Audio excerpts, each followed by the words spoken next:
All right. Theoretically, I'm live on the internet. Hello there, sword friends.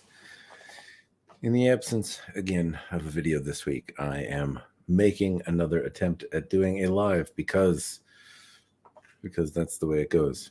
Of course, I know it would be better if I planned them, but I plan to have a video done, and that didn't work out either. So anyway, I'm doing a live, having water,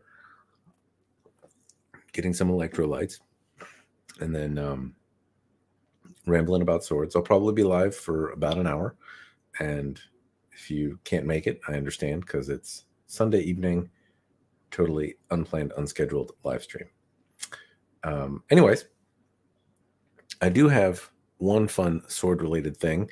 I got a sword from Iron and Fire, Forged Iron Fire. I can't remember. Scott Riddell talked about them. They made a Chinese sword. There's a Hema, or a longsword, a European style longsword that I got from them, and I want to share it. If words can come out of my mouth, right? Let me see if I can get the name correct. The Art of Fire and Iron. There we go. I don't know why that was so hard, but it was. Anyway, got a longsword from them, and so I can talk about that. Let me check some stuff video wise, because things are weird. Still learning how to do all this fun stuff. Theoretically, I'm live on the internet. That's working. Anyway, I'm gonna scoot over, grab this box over here.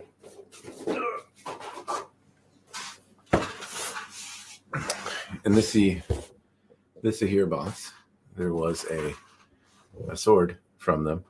Hopefully my stream incidentally is working. I should probably check. So I don't know if it's working. Hopefully it is. We'll find out. Assume so. All right. I'm going to go with it. I'm going to assume it's working. Anyway, in this box is the Art of Iron and Fire European style longsword. And they sent one to me to review. I got this sword and was kind of like, what the heck? Because they didn't tell me they were sending it. And they did, but they just told me several months ago that they were going to send me a sword and ask me for my address. But they didn't give me an indication that it was coming. And so it showed up at the door, and I opened it up, and I was like, I'm not expecting anything from anyone. And anyway, yeah, so it comes in this here box. This is the first time I've seen one of these. Yay. I'm doing live on the internet so hard right now. But anyway, came in this box, which is interesting. I mean, I've seen katana come in them before, but it's not common to see the European style longsword. So anyway, I thought I'd talk a little bit about it because where's my camera? Right there. I'm deliriously tired at this point, everyone. So I apologize in advance for my derpiness. But anyway, this guy right here. So there's some cool stuff about it. Haven't seen this pommel before. Well, I mean, I've seen it. It's familiar, but it's a wheel pommel. But thinner, chamfered edges, doesn't bite me. There's some tool markings and stuff like that, but overall pretty good. It's just I haven't seen this exact one before, I guess. So it's a little different, which is nice. Cross guard is pretty straightforward. I want to say that I've seen something like it a few times. The grip has very familiar. This wrap looks very familiar to me to Ronin katana, but it's a very, very different shape. It's very cylindrical, or not cylindrical, slender. I can't talk today. Don't listen to the actual words, just the spirit that I'm saying them in. It's very slender.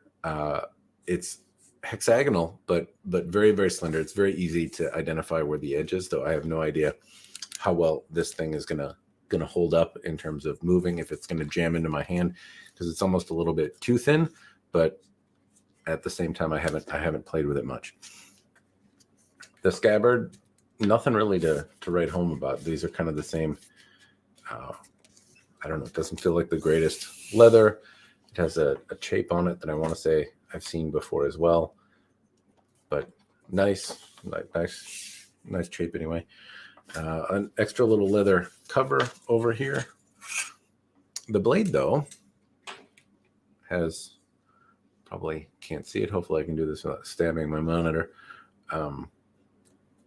Reasonably tight tolerances on the crossguard area here. Blade came coated in oil. It's got a very pleasing shape overall, and the grind lines on it, which aren't going to come through particularly well, are actually pretty clean. In the hand, it's responsive and feels pretty nice. So I haven't gotten a chance to do much with it. I took it out of the box, swung it around a little bit, whacked some camera equipment with the whacking the camera equipment with the scabbard is the closest thing to action it seemed. But anyway, the Art of Iron and Fire, they sent it to me. Overall, like, first impressions are that it's pretty clean. I don't know how much it costs though, and it's a good. They sent me a review sample. I'm grateful. I'm going to share it. It does strike me as a little bit odd though that, like, they asked me if I wanted to do a review sample months ago. Then they sent it to me, but they didn't. Like, it's every review sample that I've gotten up into this point has said, like, hey, we are now sending you this thing. Confirm the address or something. This one came quite a bit later, which is strange. And if that's what they do to YouTube people, I imagine communication may be more challenging, or maybe it's better. If you're paying, then hopefully it's better. But anyway, communication was a little weird. Sword, though, I think is pretty cool. I like the box that it came in. It's different, though I wouldn't want to necessarily pay much more for it. Scabbard, but the blade is pretty nice, and I think round bulbous handles are common enough on European swords. This kind of more slender variety, I think, is going to be suited to a lot of folks. I don't know if I like it yet. I just noticed that it's slender, but I haven't gotten to swing it in anything yet. So anyway, that was the Art of Iron and Fire. I talked about it a little bit. That was I think the only one that I've gotten in the mail recently that I haven't talked about.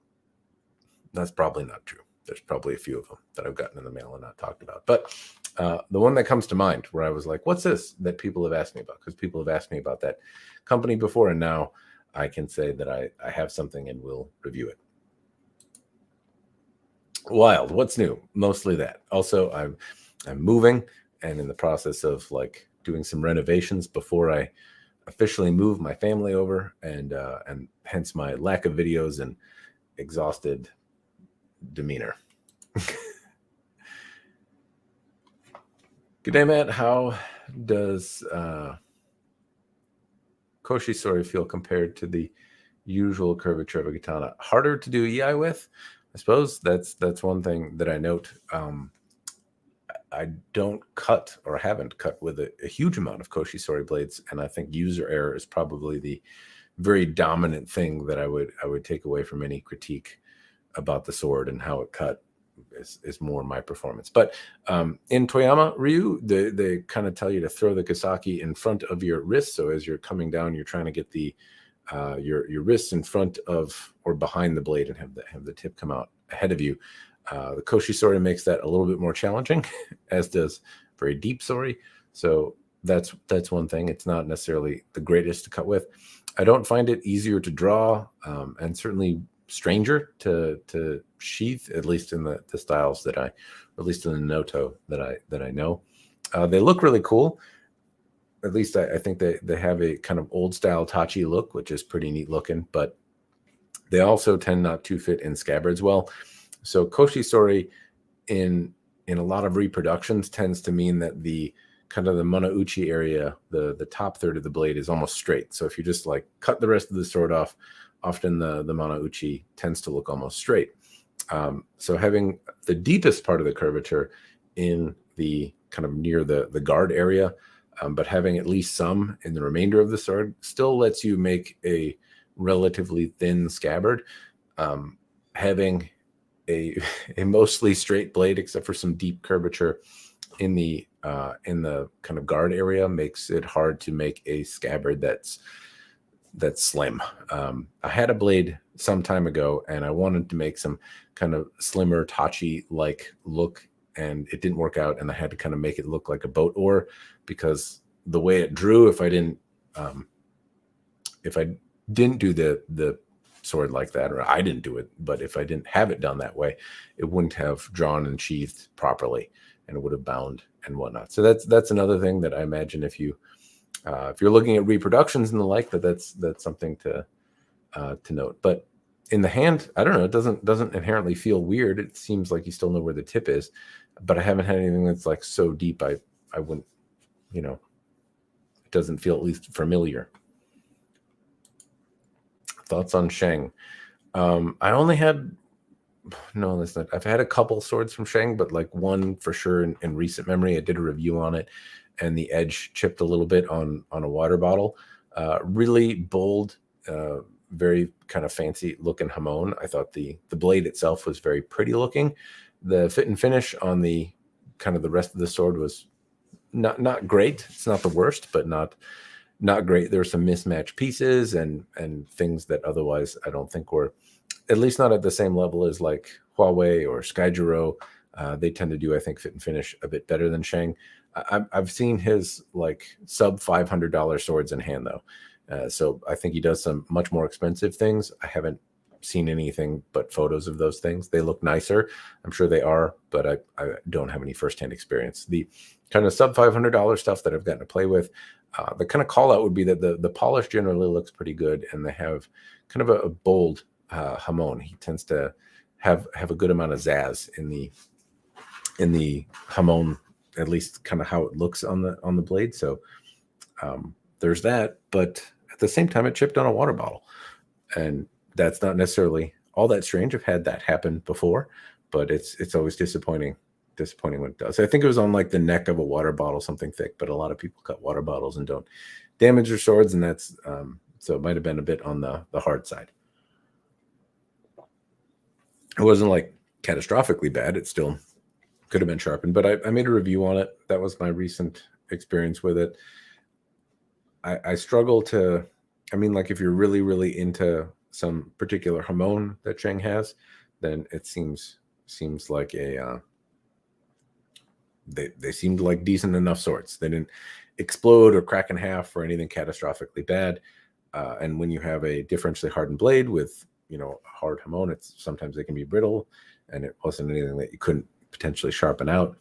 But at the same time, I didn't have the same problems with like the Huawei piece, and I thought that they also made some very, very exciting and pretty Hamon. It's not bad. I just don't know that money-wise it makes sense. I haven't played much with his really expensive stuff though, and I've seen some photos, and some of those look very attractive as well. Because I know there's swords that he sells for more than $1,500 that have a little different level of attention to detail, but I haven't gotten to play with them.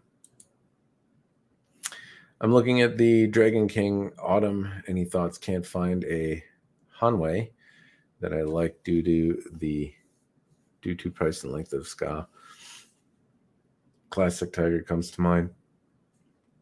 Well, I think every now and again you'll find a Classic Tiger that comes up for sale, and you might buy it secondhand cheap enough to justify having a shorter handle put on it.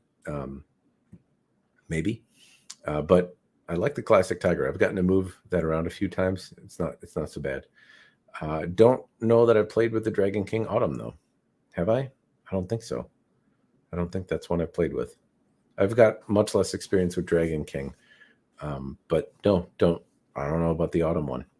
I would say that it sounds like they're one in their seasonal series, so I would expect it to seem or have similar pros and cons to the other things that I've reviewed from that series. So I did the Winter Sun, did the Spring Sakura, and I think I've had the Lotus, the Summer Lotus. Anyway, point is that they have different fittings. That's, I suppose, the thing that comes to mind when I look at Dragon King. The things that I like most about their swords tend to be the fittings and kind of design of some of them. The She is really cool. What's the other one? It has, anyway. So there's some very unique and different furniture on some Dragon King pieces that I find very attractive, and so that's the main draw. But I don't think I've seen one that has particularly exemplary, cool looking steel or a fit and finish that is at the same level as some of the other places out there that charge similar prices. So if that doesn't bother you, the swords have been sharp and pretty resilient, though. I've seen them used in Toyama. I've seen them go through many bad cuts and not bend. So I think the steel is pretty decent. But that's I suppose as much as I can say. I would expect that the Autumn has similar pros and cons to the swords that I've reviewed. And if that kind of finish level is okay, then I think you'll be happy with it.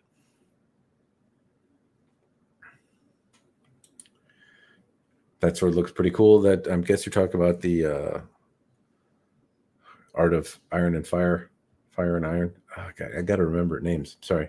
You'd think this is vodka I'm drinking, but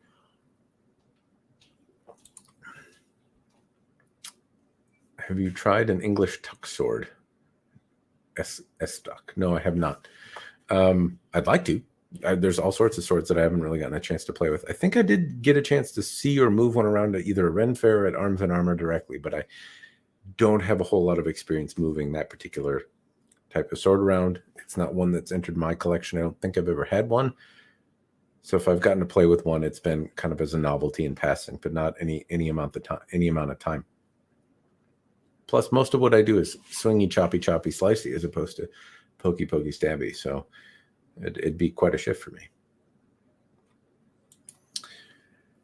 I've heard of Tenryu swords. I had a really cheap one. One of the very, very early videos that I did was a Tenryu blade. I think it was a Tenryu blade.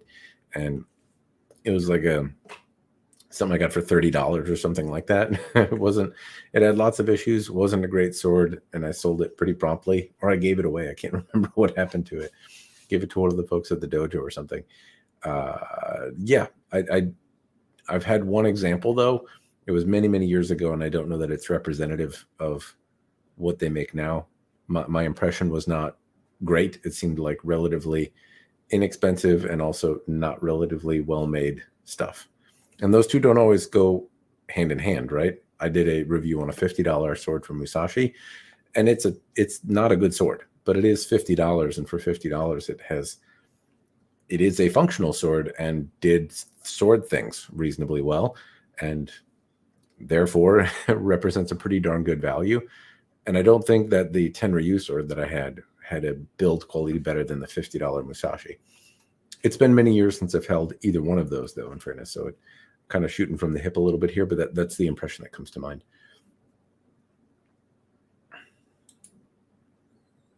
Kraken rum, yes or no? I did have some Kraken rum before. Rum is dangerous for me because I have a sweet tooth, and rum just goes down so smooth. So I don't frequent rum anymore because I don't sip it like I do a whiskey or a scotch. And yeah, but I did have Kraken rum. I remember it being very, very sweet, and I don't think I mixed it with anything. I think like most spirits, I just tend to drink them straight. Hey, Eric.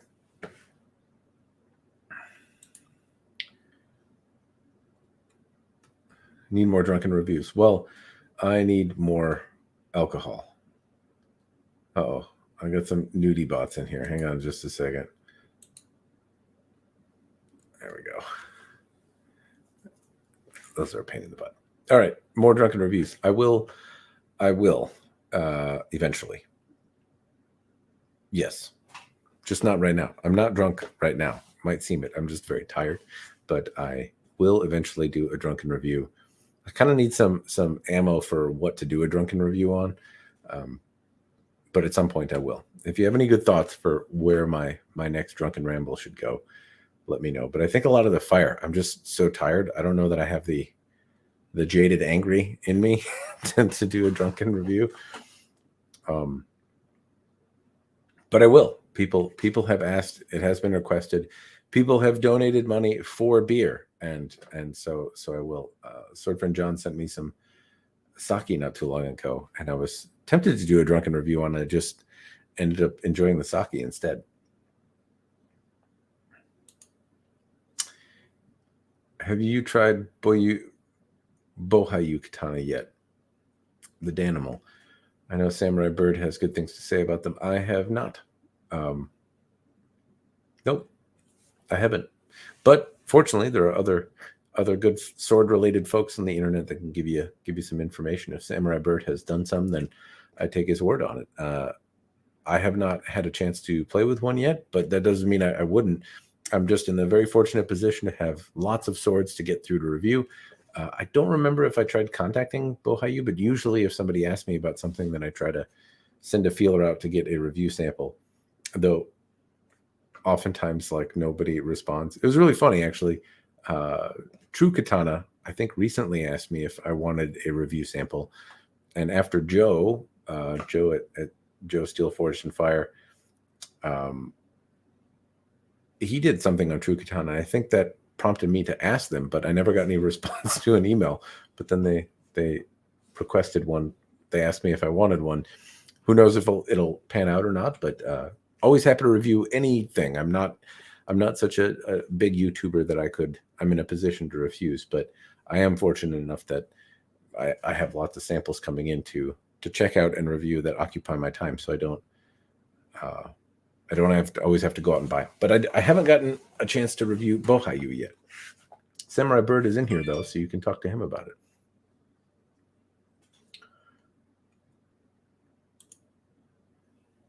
Tachi are designed for horseback, hang edge down. That doesn't mean they're meant to. Does that mean they're meant to be used one-handed?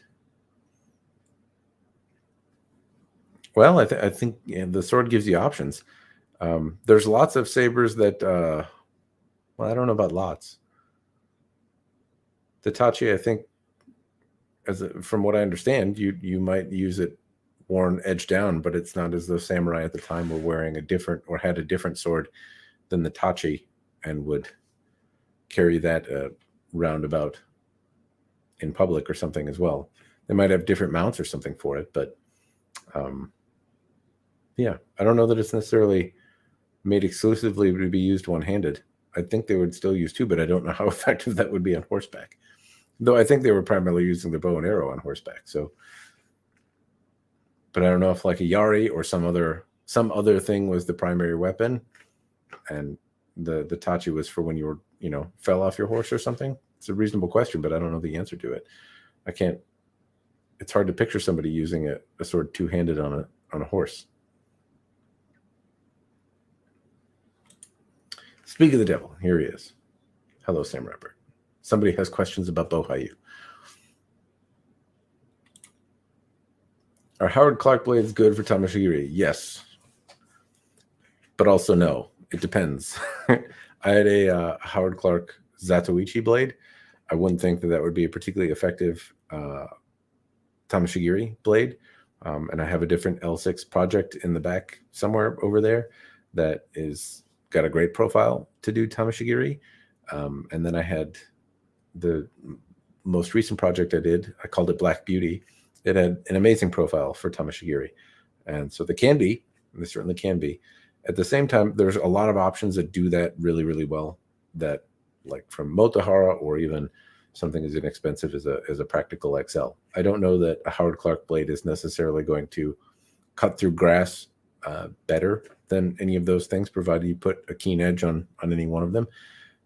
Conceivably, you could have a manufacturer something that is a dedicated lawnmower, and it would be very competently made.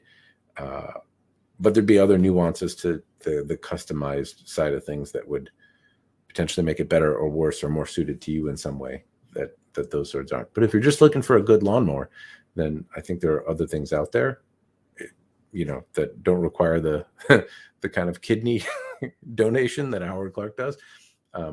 But they're also excellent blades, and he can make them to do whatever you want. And if you want a Tamashigiri style profile, then you just have to commission that. There's plenty of information about the types of swords that are winning competitions and doing that well. Steven Seagal katana. There we go. I have to get one. I have to get one first. Though I thought I saw no, I didn't see the Steven Seagal. I did see something from Cold Steel. There was a die show or something for sale. Or others. I think I might have drunken reviewed that out, played it out already. Steven Seagal. People call me Steven Seagal at one of the places I go and do sword stuff because of my 5 head and hair and the fact that I'm gaining a bunch of weight. But so just Steven Seagal, and they don't necessarily get it. Just so angry, I'm Steven Seagal. That's probably not how he talks, though. Ever thought about reviewing any of the Cold Steel sabers? I have a 1796 reproduction that I was thinking about reviewing. What's held me up is I think there's already reviews on it that let you know what you'd want to know about it, which are that it's bulbous and probably heavier than the original. I've been kind of on the search for an original, and I understand there's some variation in that as well, but I was hoping that I could kind of equate a couple originals and then compare the Cold Steel to it, since it's supposed to be a reproduction of a kind of a pattern saber. But that has not materialized, and they are expensive on the internet when they come up, or not complete or something like that. But I wanted to do, that's one that I have. And so, yes. Otherwise, I have a small sword from Cold Steel and some other nonsense from Cold. They'll show up. I always want to get on it. But the fortunate thing, or the thing that I suppose holds me back, is either A, I have some sort of review sample or some other thing that steers my attention away from the Cold Steel stuff, or I look at things that have already been reviewed and I'm like, well, they're very prolific products and a lot of people talk about them, so it's a little bit easier to find information about them. In contrast, like this Art of Iron and Fire and Iron, God, I can't.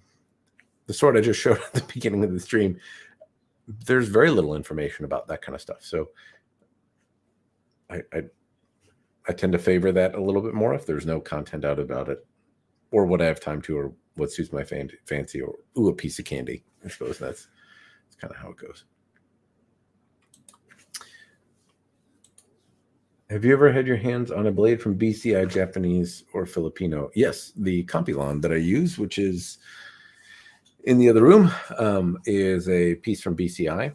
Swordfriend Corey donated it to me many, many moons ago, and I use it for training when I want to play it with Compilon. And so the one that I have from BCI is a little bit softer, took sets easier than the example from TFW.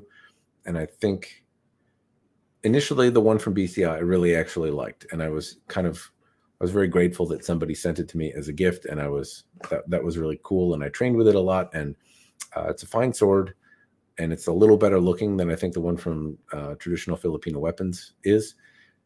The one from TFW seemed to hold up a little better, even though the blades look like they're made from the same stuff. Maybe they are, and it's just the variation that comes in with any mass production stuff. And the one that I got to play with from TFW was, a step ahead that way, or maybe anyway, it could be variation. They look like the same blades. They look like they're finished the same way, but I have no idea, no way of validating if those two things were made the same or not. Either way, I think I find that the Chris Cutlery blade if you can ever find one secondhand or something like that, I like that one more. And it's closer in geometry to the antiques that I have for Compilon. But yes, that's I'm going down a ramble, which is, I suppose, the premise of the stream. But yes, I've had stuff from BCI. I think they look really good. The steel was a bit on the soft side from the one example that I got to see.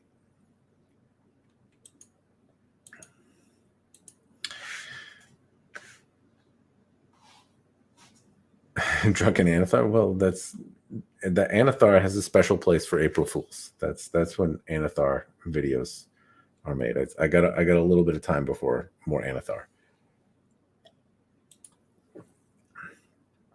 Yes, I have a Tulwar and Pulwar, but I don't have any modern reproductions. They're interesting. I bought a book some time ago and started learning a little bit more about it. It's good stuff, just very different from the types of things that I practice, and my big fat sausage hands don't fit particularly well on the swords when I hold antiques, but they are They're cool and fascinating, and there's all sorts of neat geometry and designs and stuff like that. And when you see them in use, it's pretty cool stuff. Yes, but yeah, short answer is yes, I do have an interest. It doesn't tend to be the focus of channel though, because I don't get asked a lot about them. But is there a particular replica or something like that you're interested in? Because that might get me to go spend some money on something. I think Toll Wars are cool. I think Bohayu is Bizer. When I ordered a Bizer Edo, it came in a box with Bohayu stamped on it. Strange. They could be. I don't think so though. I guess not that I've heard.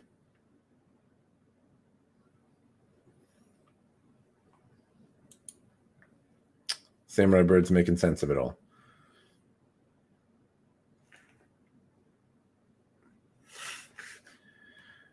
It sounds like the local distributor sells both, and so you might get a box with Bohayu stamped on it if that's the case. But yeah, as far as I know, Bizer is not the same thing. Not that I know anything. There's all sorts of crazy stuff that could be happening. All right. Lost my chat. I was not pleased with the $129 T10 white and black spelled Saya model. Ito did not even alternate. I hope it's an isolated incident, but Bird is by far the authority on them. All right, you must be talking about Bohayu Katana. That's disappointing. I mean, for $130, it's tough to say what's fair to expect. I've seen a number of things that sell for around at least around the $200 price point that are, it seems like they pack in a lot of different features, but a resilient, durable weapon doesn't tend to necessarily be one of them all the time. So the market is changing. It seems like your money gets a little bit less than it used to at times. But I'm glad Bird's here. He can answer the questions about Bohayu, because I can't. But not alternating Ito is poopy. I have seen that on what was it? The Nobunaga katana, I think. One of the ones for one of the General Series blades from Hanwei didn't have alternating Ito either, which seems like it's from a company that should know better. But have you ever had your hands on a blade from BC? Oh, I thought I answered that already.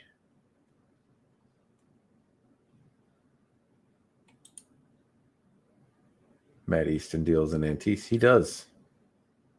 I just collect them. Cavalry crowbar.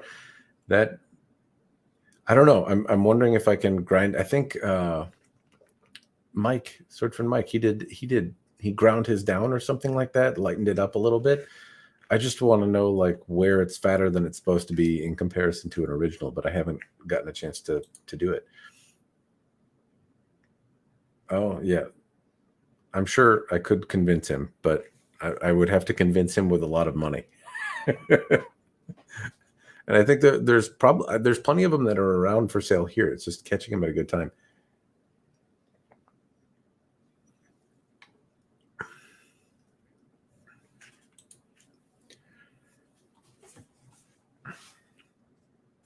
In fairness, I think the reason that I don't, a lot of times I make the videos that I want, in fairness, or that I'm lazy or scattered. I do try to prioritize if another person, a sword friend and individual without any kind of skin in the game, sends me their stuff to review, I do try to preference that. I see a fan of the content that I make, or a member of the community letting me use their property is kind of the paramount thing to try to get done. And I know I used Sword Friends Ian's message for like 2 years, but he sent me a lot of them. And I if it's one thing, then I try to prioritize it. If it's like 7 things, then it's tougher to get all the way through them. And it took a minute, but generally speaking, I'll put those at the top of the list, then vendor samples. If somebody is sending me things for free with the idea that I review them, I try to get those done in roughly 90 days ish ballpark. Sometimes I hit that mark. Most of the time I'm pretty close to it. But that's kept me going. When I do one thing a week, or sometimes two, it's usually enough to not actually get around to reviewing anything I actually own. It's a very fun problem to have, and I'm getting behind during the move. But yes, it's not just that. It's not, but I would say I try to do other people's stuff first, then review samples, and then my own stuff or things that I've spent my own money on. And I just haven't had to do it. Haven't had to do it in a minute. Sometimes I get excited about something that I buy, or something is pertinent to a question that I got asked, or is topical, and I'll there's no hard rules or anything. I guess I make the video that I want, but that's generally the regiment or the priority that I try to give, unless I see a shiny rock, and then I have to make a video about it.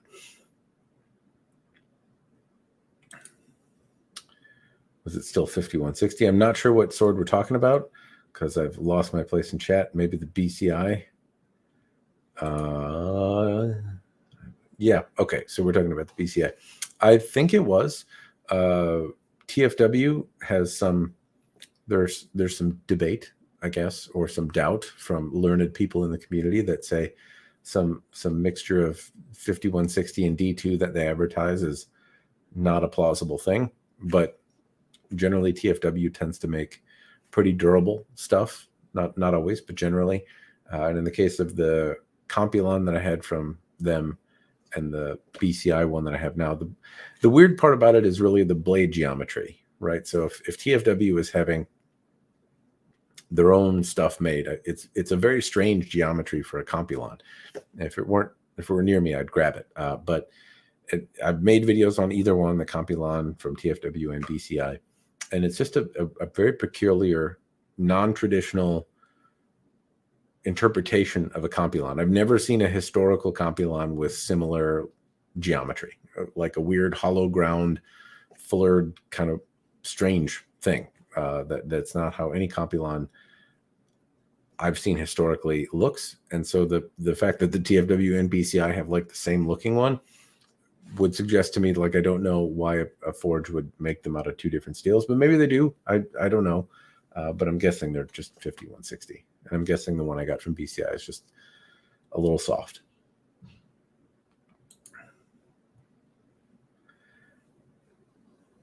Would you be interested in a Loner Dojo Pro walkie? Sure. Yes, I've gotten a chance to play with a few more walkie lately. And I've enjoyed it. I suck at cutting. I got a chance to cut, and I brought the wrong camera to record myself doing it. I wasn't expecting to cut, but I did get to try and cut a full Japanese used tatami mat with a wakizashi. It did not go well.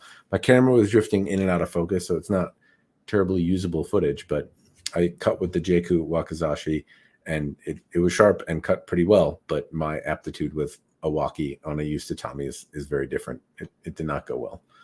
Not as well as I'd like. It's I can usually muscle through and have bad technique on a tatami, and they're just not hard to cut. But in this one, in some cases, like a Suihei, I had trouble making it through a used tatami mat, and I threw the stand away. It's just it was not great. Need to improve on forms. All right.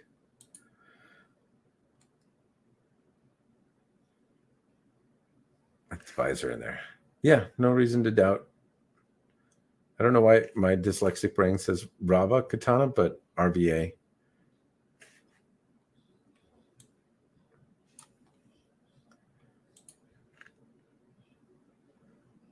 They seem like good folks. I don't have any reason to doubt. They actually sent me for katana. I did not look to see if it was in a Bohayu box, though. I probably should, but I have 4 visor pieces to test as well. I have been practicing with them, not always on camera, and I'm starting to like them a little bit more. I think they're pretty compelling swords. A lot of little things that I complained about were addressed. There's still opportunity for improvement, especially based on the price, but there's some cool steels, and they seem put together well. So visor anyway, I think they're pretty neat stuff.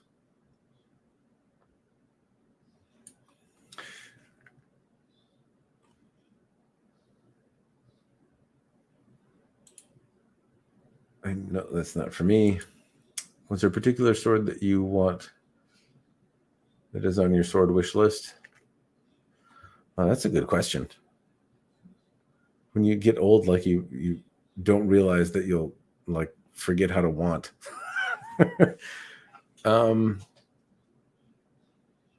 No, there's not. There's not something on the wish list. Not really. There's not a.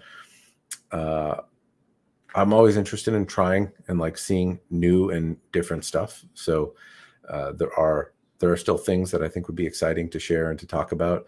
There's a few companies out there and few other smiths that have the potential to put out some pretty cool stuff, and it's always fun to see and explore them. The stuff from Zisei, Bizer makes all sorts of cool custom kind of projects and stuff too. Be neat to see some of those. There's a fittings dealer on eBay that goes by Sophie Coke, and they make katana as well, and sent me some photos. And supposedly I'll get a review sample at some point. That sounds really cool to check out. At some point, it'd be neat to also like review Nihonto and talk a little bit more about at least more modern made pieces. So there are things that I'm still interested in doing, but I'm kind of just floating around in the sense of whatever seems convenient or achievable or doable. I'm happy with either way. There's also like production stuff that I think is cool. Some time ago, there was a Murimasa sold at SBG that was supposed to be a laminated blade, but through hardened. And those aren't combinations that you see in swords. You see it often enough in like knives, but you don't see it so often in swords. And I thought it'd be fun to play with one of those, because just not a thing that you see very commonly. Usually if it's a laminated blade, it's differentially hardened. And I thought that was neat looking. So there's stuff either way that I find exciting, but I don't know that there's a sword that I've just really been thinking about buying and lusting after. Yeah. No, not seriously. There are swords that I really like and kind of wish I got a chance to play with, but more from a admiration perspective. The Vorpal, I think Nick Tang has it. It's a piece by Peter Johnson. I remember seeing photos of it, and like I'd love to check it out. It's just such a cool looking thing. There's been some pieces by Patrick Barta as well at Temple Forge. He makes some amazing pieces. His rendition of the Sutton Hoo Viking sword would just be something that would be lovely to see in hand. I don't know that I want to own them though. I don't know that I'm equipped to be their caretaker, but it would be really cool to hold them and check them out and see them. So there are things that I would definitely still like, but I don't know that I'm craving anything to own. In fact, I feel a little bit overwhelmed. Like I have way more stuff that I want. I want to reduce so I can want again. Thank you for all the content you posted. It's been hugely helpful to me as a noob. Well, good on you for filling your head with books before you break bricks with it. Cheers. And thank you for the kind words. I'm glad it's helpful. You should. Yes. Send me shiny rocks. It is distracting. I used to collect rocks. I've had lots of hobbies. What if we put multiple rocks and combine them into a shiny, like shiny sword rock, like a diamond sword? The shiny rock sword. There's the obsidian kind of tooth blades that the Maori, I'm probably saying it wrong, but tribal peoples used obsidian. So that's like a rock sword. Antiques are I get it. Don't get me wrong. There's something kind of cool and special about owning this artifact from the past that may or may not have been used in some sort of warfare, or have a story or history or a lineage, and all of that is very cool.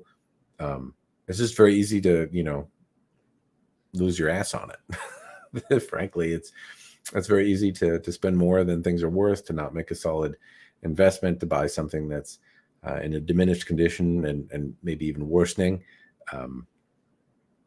They're cool though, and fortunately, it's a mature hobby, and there's lots of stuff for sale. So if you're into an antique, they're available at a lot of different price points as well. So I wouldn't say any of them are particularly cheap, but sometimes you can find like really old, degraded, terrible swords for $500. They're usually wakizashi and not usually in great shape, but enough that you'll be in a position to learn something or admire something from it, and then you can kind of trade in and up and swap them around and see what you can find. But they're available anyway, so that much is good.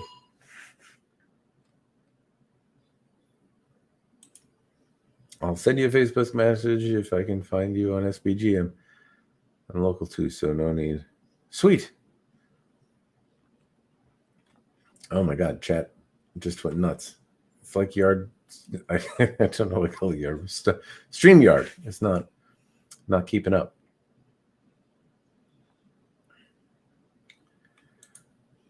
I'm working with RVA Katana and Beiser on an O Katana. The current offering is Itachi and Katana fittings. The story is ridiculous. You sent me photos of that, I think, right, John? I think. Maybe it was a different one. You love your O Katanas.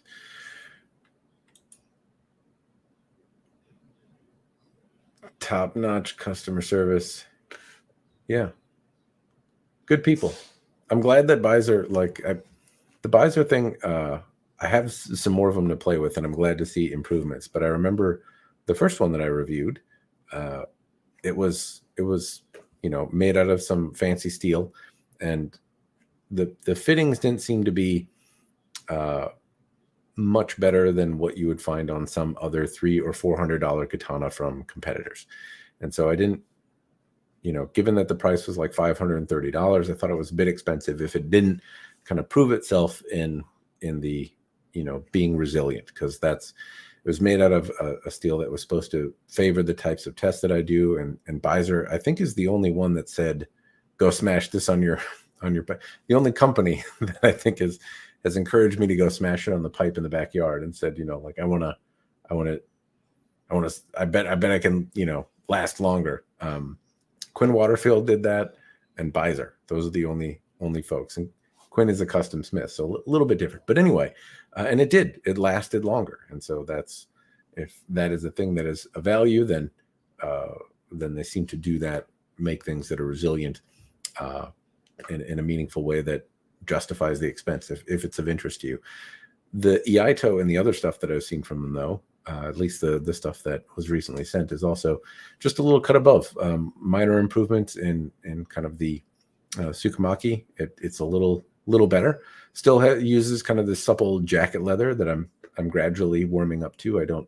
It's nice on the hands, and I've been training with the Iaito for a little bit, and it's comfortable. But yeah, stuff is pretty good. I can't remember how much they are, but I don't know. It's becoming more justifiable as inflation goes crazy. The Dojo Pro 30 advice, I think I'm going for, just make me worry if I can fix. So if you're worried about the Ito coming loose, then just spray some lacquer on it ahead of time. It tightens things up. It's one way that you can avoid, potentially having a crappy experience. Keep an eye on it. Usually, you can catch it before it goes catastrophic on you. Make sure to get them from a reputable seller. You'd be shocked how many fakes are out there, even antique sabers. People buy replicas and try to make them look real. Yeah. With Japanese stuff, I imagine there's a ton of fakes out there. At the same time, there's a fairly reasonable amount of just junky antiques that are legitimate and not terribly expensive. But you can still buy them from reputable dealers. But usually the reputable dealers don't deal with, kind of garbage swords. So if you're looking to just step into it, then it's, $3,000-ish, I would say, is maybe the ballpark that I start to see things at dealers. Not always. Sometimes there's other stuff. But Nihonto US, Andy Quirt at Nihonto US, he usually knows what he's talking about and has reasonable prices. I've talked to him a number of times. I don't think I've ever bought anything from Andy. He hasn't had anything full of swirly mitsudomes that was for sale, but he's a good guy. Do you sharpen your katana after use? Sorry, lost my train of thought. How do you sharpen your katana without ruining the edge geometry? I don't care to spend money or time sending it out to polish. You don't. I don't sharpen it. I ruin the edge geometry. So you can preserve the bevel on or kind of your shape by working it back and forth on stones, but I use a belt sander when I do it, and that it totally screws up the geometry. It puts a secondary bevel on it, and it's reasonably apparent. So I don't, but there's tutorials on sharpening, and it totally mars up the surface, but you can kind of preserve the geometry of the edge, but it's usually kind of stones. At least that's how Sensei Seth does it. He sharpens his own stuff, and it just looks a little rough because it's done on a stone, but he keeps the edge, the profile of the edge right.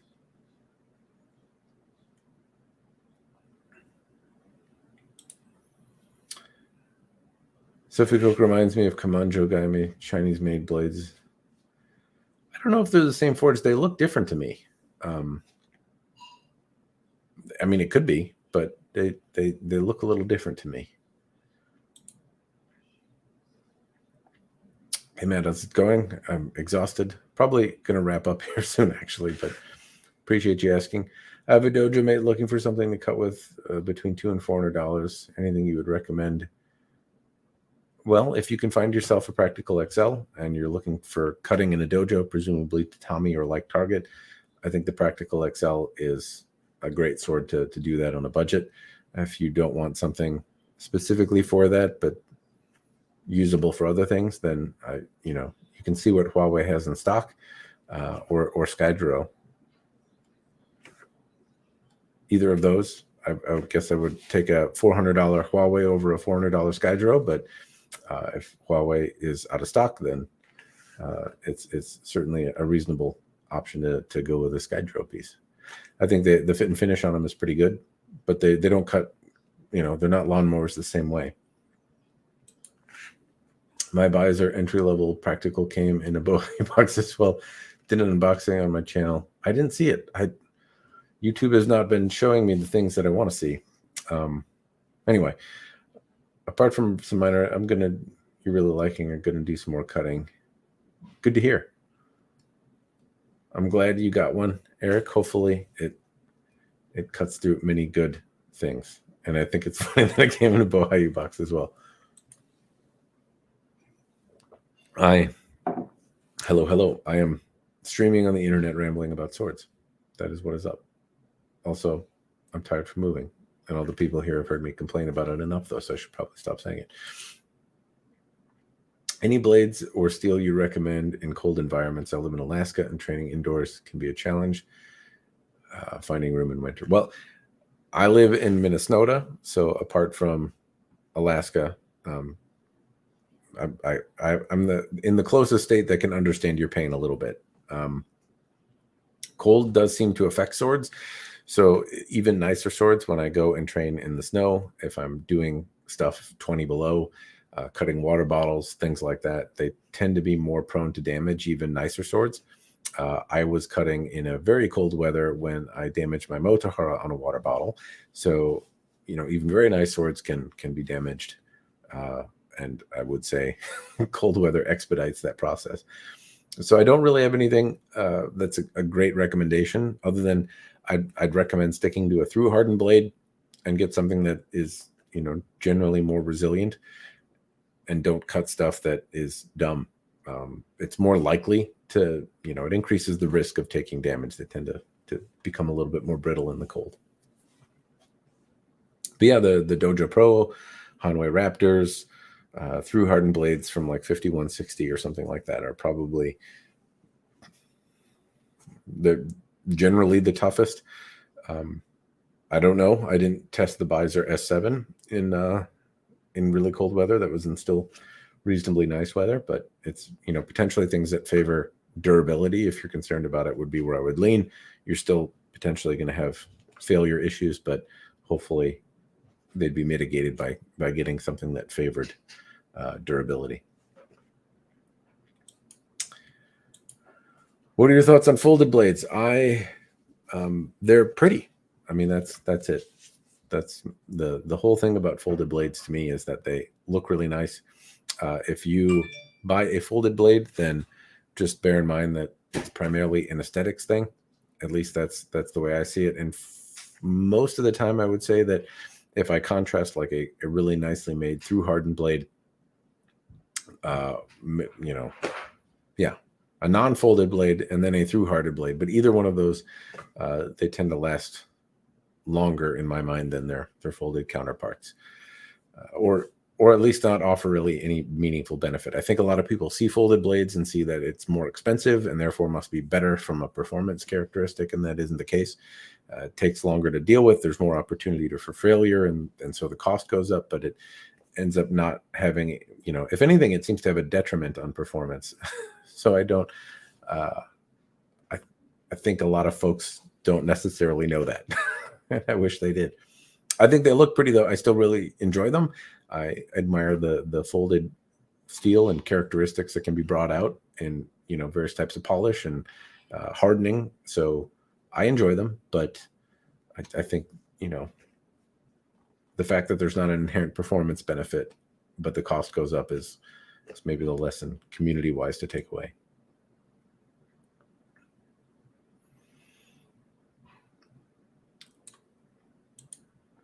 Have you played Ghost of Tsushima? Definitely helped increase my otherwise lack of interest in katana and Japanese weaponry as a whole.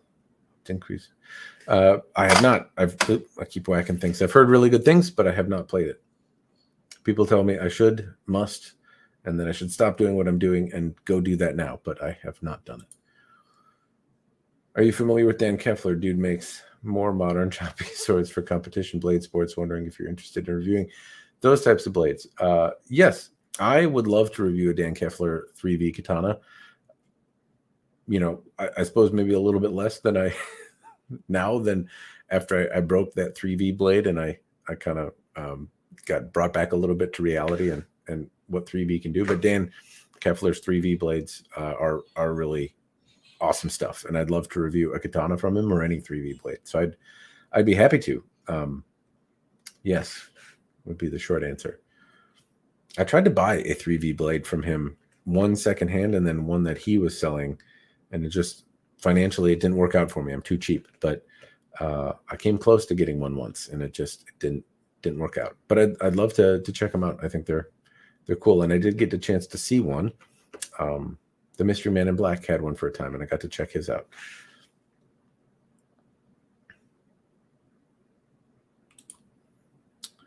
What other non-bladed weapons do you like? I'm partial to chain. I don't know what Manreiki. I don't know what that is. 9-chain. Non-bladed weapons. I tend to like a pick, honestly. I played around a little bit with like knightly style axes, and I tend to favor the crow's beak on the back and using that as like a hammer. But the pick side of things I've become a little bit interested in. What else? I don't particularly like flails or nunchucks or things on chains. I'm too clumsy to do that, and I end up bopping things that I shouldn't. I like naginata as well. That's a bladed weapon. Shit. I do bow. I can't say I particularly like it though. It's like it's a stick. I don't know. It's not that it can't be a really nice stick, but something about it. I don't know. Not a lot. I tend to favor bladed weapons. Like if I think of axes, picks, maces, they're okay, but I don't tend to maces, clubs, mauls, things like that, bats, batons.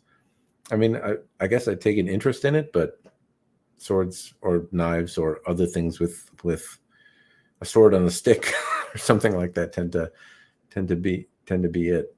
The closest thing I'd say that I study though would be bojutsu. So I do a little bit with a bow, and that I think is the only one that doesn't have a blade on it that I study. And then eskrima, I mean, you learn to whack people with sticks, but they're in place of a. That's just because you're not training. I'm supposed to be pretending they're blades when I'm training with them, so I can't say that that's the same thing as weapon. But otherwise, I guess bow. That's the one I have the most experience with, but I don't have the same fascination with it.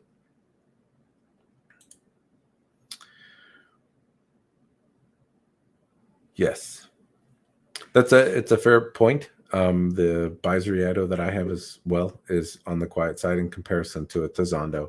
And given that I think they're teetering on they're coming close to some of the prices of the cheap Japanese made ones that are a little bit louder. That's a good call out. I should probably do a little bit more comparison to the less expensive Iaido that I have and some of the differences.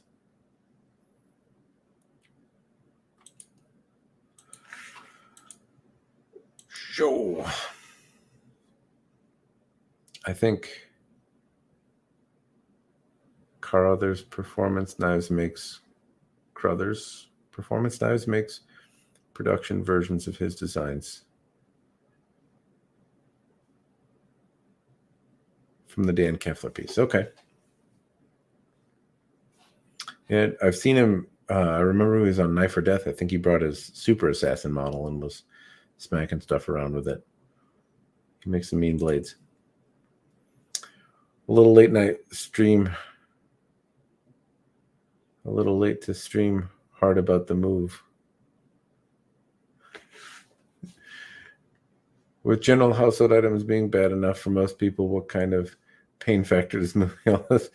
I haven't had to move many swords yet, so I actually took some of the broken ones and moved them in some of like the parts, and I've realized that I've been throwing them in a corner for a minute, and they were heavier than I expected. But I moved some of the knives that were hanging behind me and some of the broken swords. I'm not there yet, and I don't like to not be around this. So until I move, the swords won't move. Yeah. So I haven't had to do that, but it will be a pain in the ass when the time comes. Fortunately, I will probably go and for the items without sheaths, I will just stick them in the middle of a pool noodle and then put them in a sword bag, and hopefully that will make adequate packing material as I go on the back. But yes, it's been loads of trailers and moving lots of stuff and furniture moving, and my feet hurt. But my boobs are getting smaller, so there's some pros.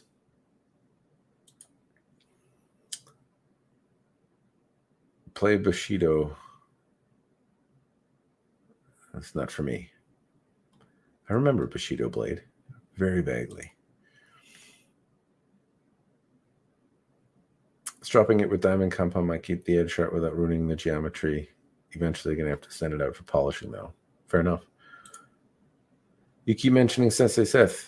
Is this the same Sensei from the famous? No. Seth Kotner is the head sensei at the Toyama Ryu dojo that I go to. I don't know his credentials, but he's got some. And the Toyama Ryu dojo that I attend in Minneapolis used to be run by Robert Steele. He passed away a few years ago, and now Seth is in charge. Linda was in charge for a minute, and now Seth is, I don't know. I get lost in the rank side of things, but he is the head instructor at the Toyama place, but I don't think he is a YouTuber, though you might have seen him in the video I did about what a class in Toyama Ryu is like. He was there and gave me the okay to take my camera to class and film people and stuff. All right. I'm going to wrap up. And also, Scholar General, good to see you here. Thanks for popping in. I am going to try and pick out a few questions. I'm sorry, I've lost my train of thought 25 times here, but I'm gonna go to bed pretty soon. So I'll try to get through the questions that are here. I probably won't though, so I'm sorry if I missed your question, but I'll peck at a few. Just know if you're typing in chat and asking me questions, I probably will get to them. Oh crap, where was I? Okay. Are T10 worth it versus 1060 katanas? Not necessarily. I've seen 1060 be very durable stuff. T10 has a good reputation as well, but 1060 has not been a slouch. Any info on how the katanas are from John Lee? I don't know if you've asked me that, but I've had a few requests from John Lee katana. As far as I can tell, it's like something from Long Quan, but they seem to be predominantly sold overseas. So there's not an easy way for me to get them. At a glance, they didn't look particularly different, but I can't really say much more because I haven't gotten to check them out.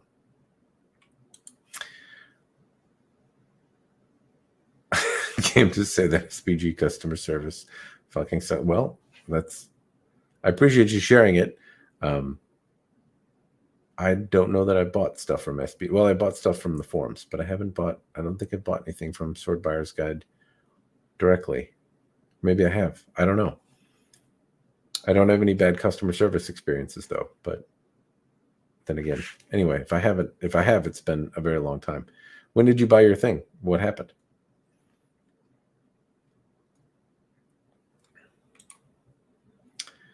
Blizzard Capital. I agree with Matt. Using a through hardened blade below freezing temperatures. Wow, I am far behind on conversation.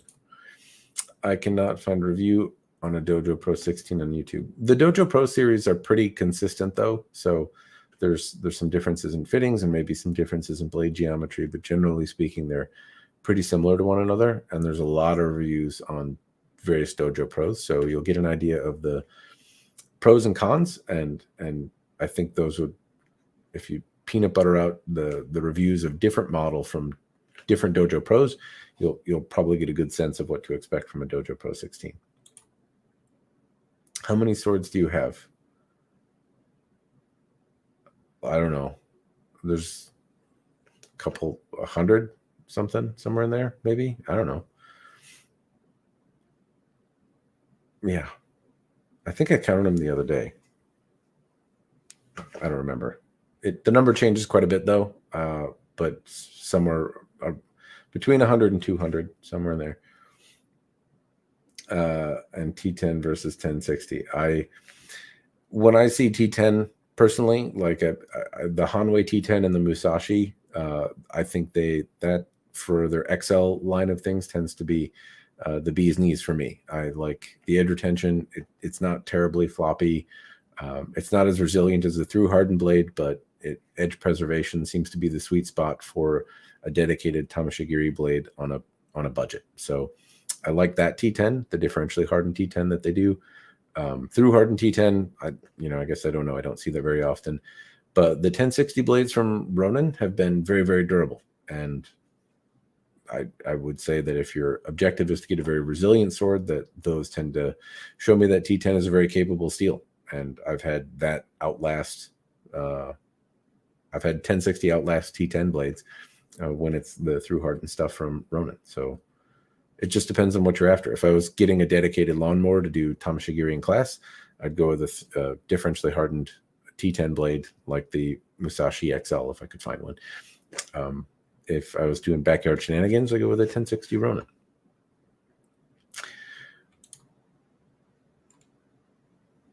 I don't know what that's in regards to.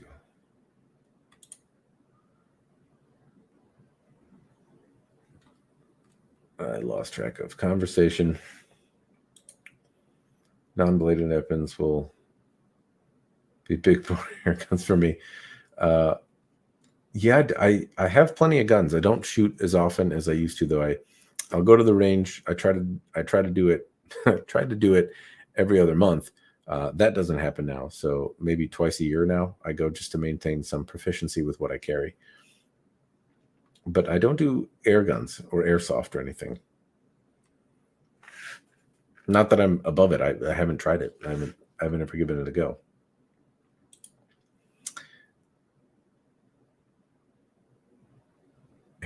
Anything beating stick like then? Your screaming background, I would guess. I forgot what I was talking about. Sticks, probably. My brain is mush right now. For a scream, I used rattan sticks. They were pretty good stuff. I mean, you could certainly be very, very effective with a stick, but in a screamer, you were supposed to maintain edge alignment and use these sticks like they were they were stand-ins for bladed weapons. Was the kind of the premise of what I was trying to learn.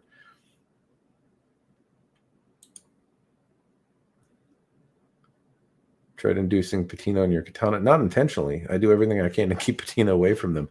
I've left some out overnight and paid for it, and sometimes they're fine, but not intentionally.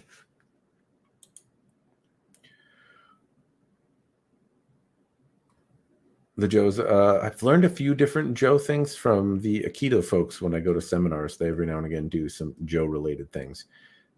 I don't particularly like it, though. I mean, I guess stand in for walking stick or something, but I can't say that I find the Joe to be a particularly fun thing to move around. All right, folks. Well, I'm gonna wrap things up. I'm sorry if I missed your question. I tried to catch up with chat, but I probably didn't.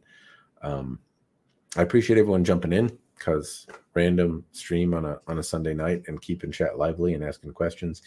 I'm sorry I missed a bunch of questions from everyone. I appreciate that you asked them, and I want to get to them all, and I just missed the mark tonight. But I will stream probably again, because moving is taking way longer than I expected, and doing renovations. And in place of making a video, I will try to check in once a week and do a stream if I don't have any other content. So you will probably, because I have no video to post, probably see a stream from me sometime in, probably next Sunday. Anyway, that's all I've got, everyone. Again, thank you very much for tuning in. Cheers, and thanks for watching.